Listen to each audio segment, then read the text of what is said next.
Hey guys, welcome back. It's No Effort November. Today is day 3, I believe, and I'm going to be showing you how to recycle components from old stuff. Now, most of my capacitors, random MOSFETs,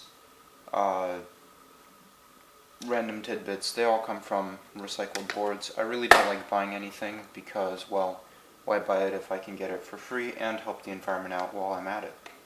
So today I'll be showing you how to identify and take off components, I suppose. So, main types of components that you will generally see. We have capacitors, buttons, resistors, and jumpers. Now, capacitors can take the form of either these long tubey things. These are called electrolytic capacitors. There are several types of them. And they can also take the form of these slightly blobbier looking things.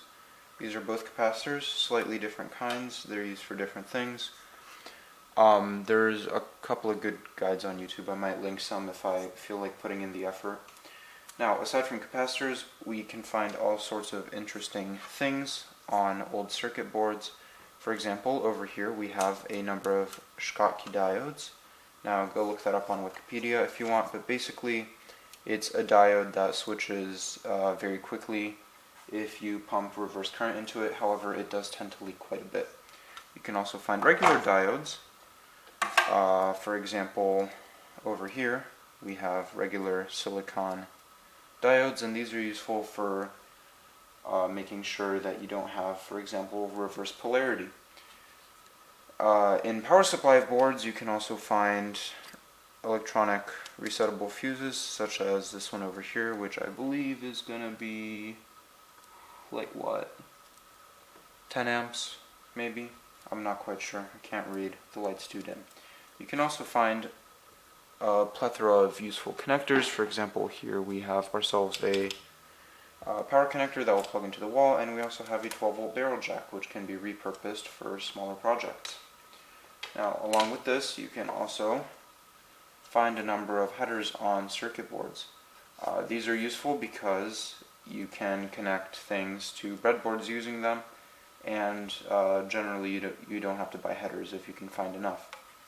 Another thing is sometimes boards will come with switches integrated into them. Now, this is called a DIP, meaning dual inline pin, because there are 2 rows of pins that are in line.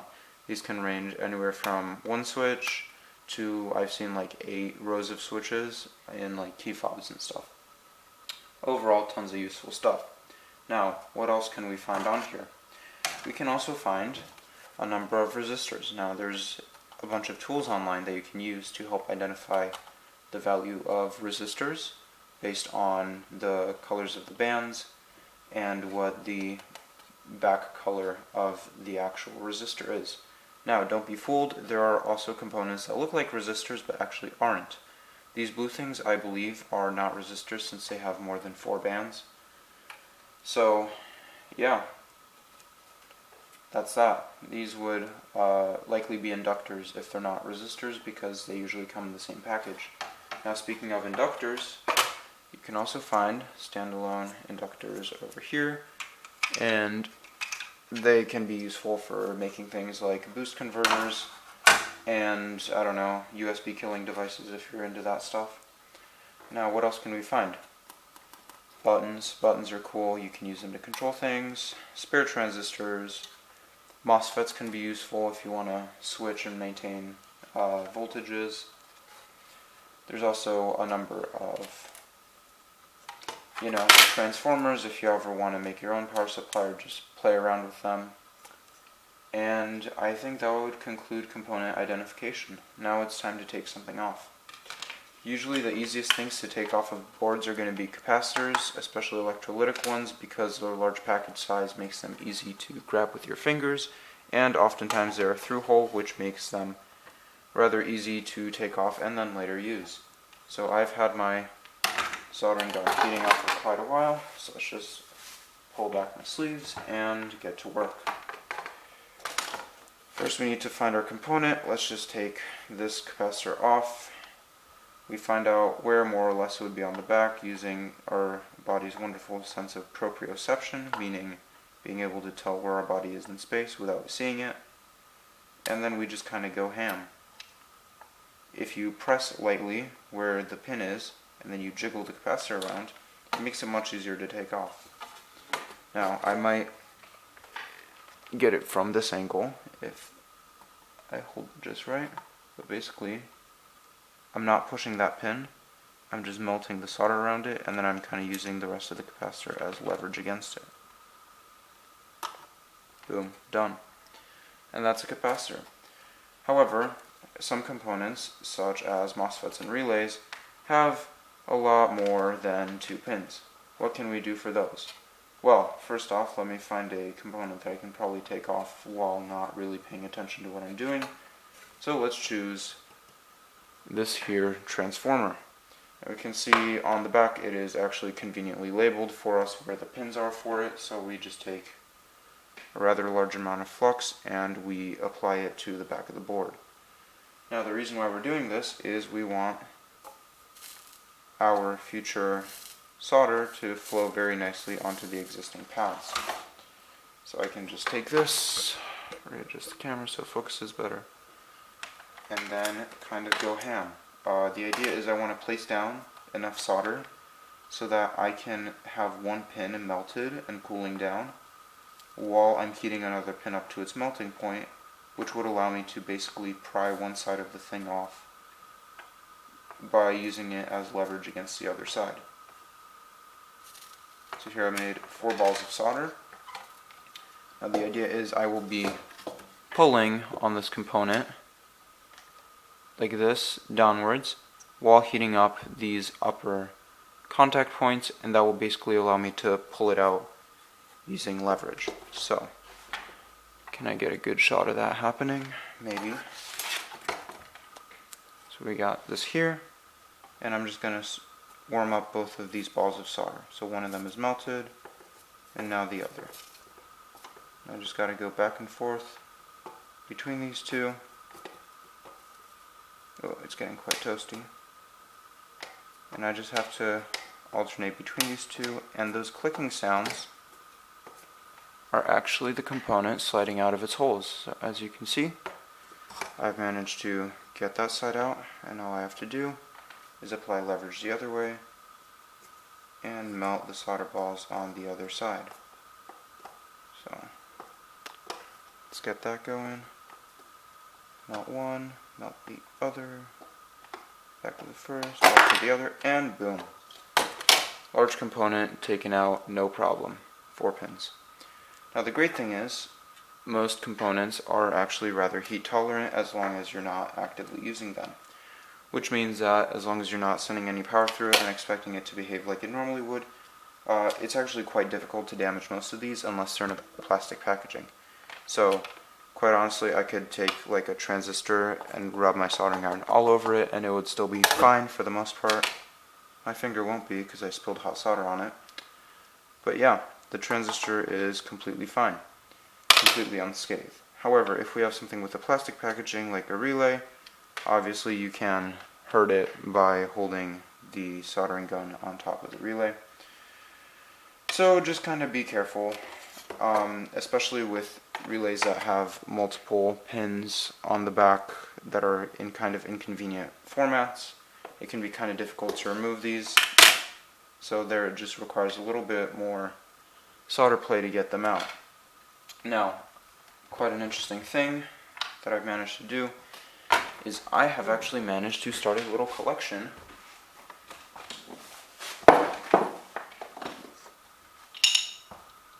of capacitors. This is my capacitor jar, and aside from the 2 lighters that are in here, it is filled to the brim with capacitors. Now if you're asking why there are 2 lighters in here, I had nowhere else to put them. But yeah, this is mostly filled with all different sizes and varieties of capacitors, and as you may know from the last video, I'm actually going to have to use some of these in order to fix my power supply. So let's get right into that. I handily wrote everything down on a sticky note yesterday, so I can choose what capacitors we need to replace our power supply. So let's just start by storing out a handful.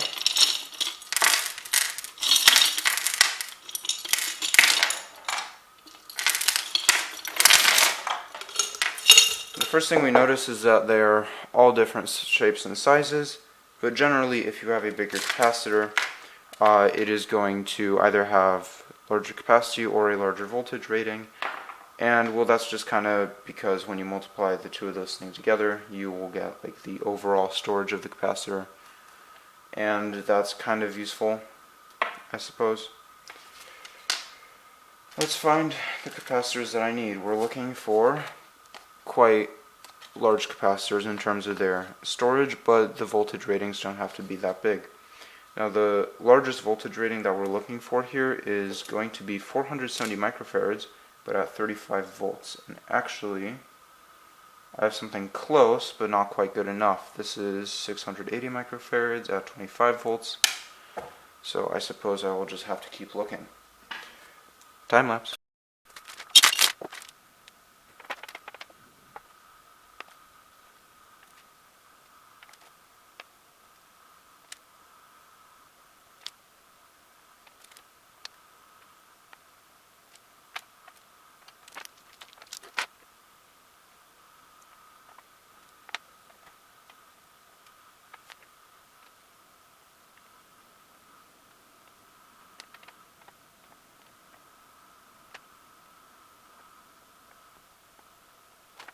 Okay, so I have found capacitors that more or less match up. I have a perfect 2200 microfarad 10 volt.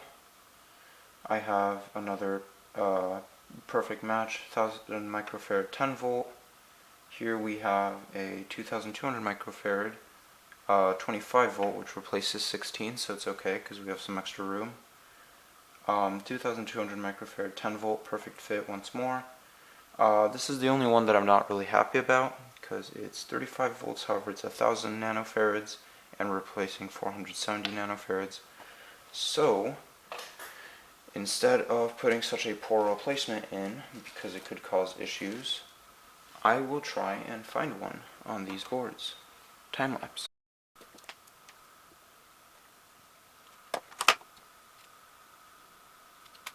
Guys, I've got it over on this power supply board from a monitor. We have ourselves a nice crisp 35 volt rated 470 microfarad capacitor, which is the exact replacement that we need. So once more, what we're going to do, I'm going to put my finger on that, and then proprioception, I know exactly where to place the tip of the soldering gun, and conveniently it also has a label that says that it's a capacitor right on there on the motherboard. So I can just take this and do the same old thing. Melt one pad, melt the other pad, and then just kind of use my finger and wiggle it around.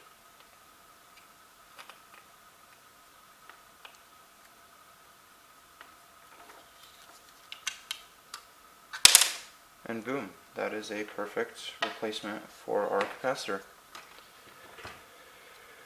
That's it for this video. Next time I will be placing these in and then testing to see if the power supply boots up.